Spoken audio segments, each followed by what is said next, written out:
Voilà, merci Laura pour la lecture du psaume 133. Déjà, merci aussi à toute l'équipe pour à nouveau m'avoir invité. Je suis vraiment content de passer ce temps avec vous. Donc, le psaume qu'on a lu aujourd'hui fait partie de ce qu'on appelle les cantiques démontés ou chants démontés. Il y en a 15 et c'est du 120 au 134. Et c'était des psaumes qui étaient vraiment dédiés aux fêtes sacrées de Jérusalem, du pèlerinage à Jérusalem. Dans l'étude des psaumes, on s'est généralement rendu compte que le psaume 133 n'était pas tout seul.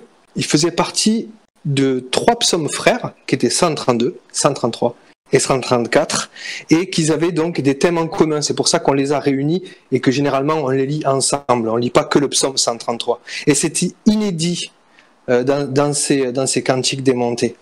Donc vraiment, il faut les lire. Quand vous relirez ce psaume, lisez aussi le psaume 132 et le psaume 134 ensemble. Il y a 3 thèmes qui sortent de ces psaumes, c'est le thème du prêtre et du serviteur. Donc Aaron, c'est vraiment le prêtre par excellence dans le psaume 133. On parle aussi de Sion, de la Jérusalem, Sion, et on a aussi le terme de bénédiction.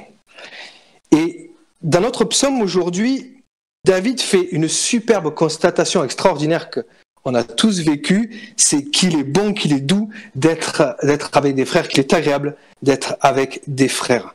Et c'est génial. C'est vrai que c'est génial. Personne ne dira que c'est nul d'être avec des frères et de louer les seigneurs. Alors, là, David, c'est sûr, il ne parle pas spécialement d'être avec des frères et faire la fête, ou d'être avec des frères et jouer au bowling, etc., ou aller faire un paintball, etc., ou plein d'autres choses. Hein. Vraiment, là, quand on regarde le contexte, justement, c'est pour ça que j'ai pris le contexte au début, quand on regarde le contexte des psaumes, on est vraiment sur de l'adoration. C'est vraiment ce contexte des psaumes qui nous permet de comprendre que David parle d'une adoration. Une adoration ensemble. Qu'il est doux pour des frères de demeurer ensemble dans l'adoration. Dans cette montée ensemble en pèlerinage, entre guillemets, pour aller adorer Dieu, pour prendre soin ensemble de louer Dieu. Et on ne peut pas louer ensemble comme des frères si on n'est pas des frères. Et si on n'est pas appelé par Dieu à être des frères, si on n'est pas sauvé par le sacrifice de Jésus-Christ, son Fils, qui est mort à la croix pour chacun d'entre nous, et si on n'est pas transformé par son Esprit Saint. C'est ça qui fait le lien, c'est l'Esprit qui fait l'unité dans l'adoration entre les frères. Et c'est ça qui est important. Et ce qui est important aussi, c'est que ce n'est pas nous qui faisons ça. L'Esprit le fait. Et l'image qu'utilise David nous le dit. En fait, l'huile qui coule sur la barbe d'Aaron, sur la tête, sur la barbe et sur le vêtement, ça le remplit. Ça descend. Et puis la rosée qui descend de l'Hermon, qui étaient les montagnes au nord, vers le Sion, qui étaient les montagnes au sud, à Jérusalem. Ça descend. L'unité descend de Dieu, découle de Dieu. Et au verset 3, pour l'éternité. L'unité entre frères nous rafraîchit. Comme la rosée nous arrose, nous fait grandir, nous permet d'avancer ensemble dans la louange, dans l'adoration, dans la sanctification, parce que l'unité nous sanctifie entre nous, entre frères et sœurs. L'unité descend, c'est une bénédiction de Dieu. Jésus-Christ aussi nous le rappelle dans sa prière sacerdotale qu'on trouve dans Jean 17 au chapitre 17 verset 23. « Je vis en eux, tu vis en moi, c'est ainsi qu'ils parviennent à l'unité parfaite. » Donc par l'Esprit Saint.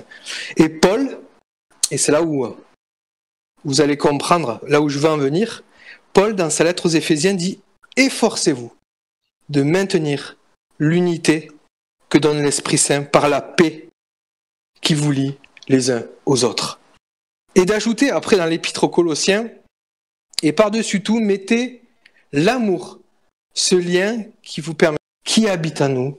Ça, c'est un fait, c'est accompli, c'est fait, on le sait. Maintenant, il y a quelque chose à faire et nous devons le faire.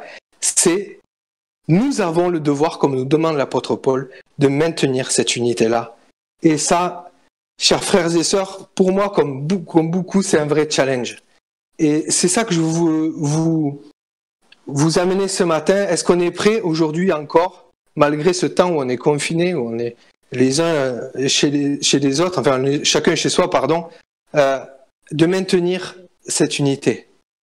Mais comment on peut faire ça? Déjà, on peut prier les uns pour les autres pour l'unité. Et puis, ça c'est important, mais je pense qu'on le fait régulièrement. Mais je voudrais vous amener plus loin, si vous le permettez, ce matin, c'est: est-ce que tu es prêt, dans cette unité-là, à régler un problème ou un différend que tu as avec un frère ou une sœur dans l'église? Est-ce que tu es prêt à le faire? Est-ce qu'en réfléchissant, tu peux essayer de faire ce challenge en participant toi aussi à maintenir cette unité et à te réconcilier avec un frère ou une sœur dans l'église? Maintenir cette unité, c'est l'affaire de chacun. On doit être réconciliés les uns avec les autres. On doit pouvoir se supporter les uns les autres, s'aimer les uns les autres, prier les uns les autres. On doit ensemble arriver à monter comme ce pèlerinage à Jérusalem en chantant et en disant: ah, qu'il est bon, qu'il est doux pour des frères de demeurer ensemble dans l'unité par l'Esprit Saint. Et en fait, c'est une préparation que je vous propose aussi, parce que vous savez, David, il a préparé pour construire le temple. C'est pas lui qui l'a construit, c'est Salomon qui l'a construit. Mais il a tout préparé. Il avait préparé l'or, il avait préparé les Lévites, il avait tout préparé. L'endroit était prêt, tout était prêt. Est-ce qu'on est prêt, nous, quand on va être déconfiné, à retrouver cette unité-là? Est-ce qu'on est prêt quand on va être en confinement adapté, c'est le mot qui est utilisé, est-ce qu'on est prêt à recommencer cette unité-là, à supporter les bruits de mon voisin pendant le culte, à supporter la grosse voix d'un tel? Est-ce qu'on est prêt à tout ça? Préparons-nous. Comme David a préparé, préparons-nous ensemble pour qu'on puisse ensemble monter. Quand le jour du déconfinement arrivera, qu'on pourra être ensemble dans l'unité dans l'église, louer ensemble l'Éternel, et puis faire ces chants de montée, qu'on puisse vraiment louer dans l'unité. Voilà, c'était le petit message que je voulais vous proposer ce soir.